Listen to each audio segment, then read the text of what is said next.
ನಮಸ್ಕಾರ. ಜೀನಿ ನ್ಯೂಸ್ ವೀಕ್ಷಕರಿಗೆ ಸ್ವಾಗತ. ಎಲ್ಲ ವೀಕ್ಷಕರಿಗೆ ನಮಸ್ಕಾರ. ನಾನು ಸಂಧ್ಯಾ.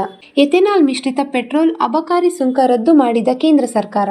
ಹೆಚ್ಚಿನ ಪ್ರಮಾಣದ ಎಥೆನಾಲ್ ಮಿಶ್ರಿತ ಪೆಟ್ರೋಲ್ ಮೇಲಿನ ಅಬಕಾರಿ ಸುಂಕಕ್ಕೆ ವಿನಾಯಿತಿ ನೀಡಲಾಗಿದೆ ಎಂದು ಕೇಂದ್ರ ಸರ್ಕಾರ ಘೋಷಿಸಿದೆ. ಈ 22 ಎಥೆನಾಲ್ 22% ಮತ್ತು ಪೆಟ್ರೋಲ್ 78% ಮಿಶ್ರಿತ ಇಂಧನ, ಈ 25 ಈ 27 ಮತ್ತು ಈ 30 ಎಥೆನಾಲ್ ಮಿಶ್ರಿತ ಪೆಟ್ರೋಲ್ ಮೇಲಿನ ಅಬಕಾರಿ ಸುಂಕವನ್ನು ತೆಗೆದುಹಾಕಲಾಗಿದೆ. ಎಥೆನಾಲ್ ಮಿಶ್ರಿತ ಪೆಟ್ರೋಲ್ ಬಳಕೆಗೆ ಹೆಚ್ಚಿನ ಪ್ರೋತ್ಸಾಹ ನೀಡುವ ಉದ್ದೇಶದಿಂದ ಈ ಕ್ರಮ ಕೈಗೊಳ್ಳಲಾಗಿದೆ ಎಂದು ಕೇಂದ್ರ ಸರ್ಕಾರ ತಿಳಿಸಿದೆ.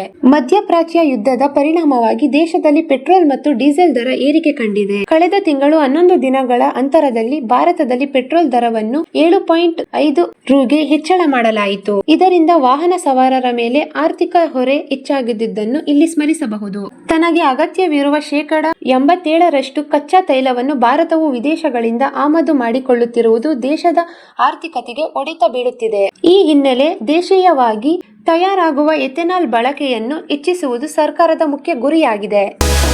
ಈ ದಿನದ ನಿರಂತರ ಸುದ್ದಿಗಳಿಗಾಗಿ ವೀಕ್ಷಿಸುತ್ತಿರಿ ಜೀನಿ ನ್ಯೂಸ್. ನಮಸ್ಕಾರ.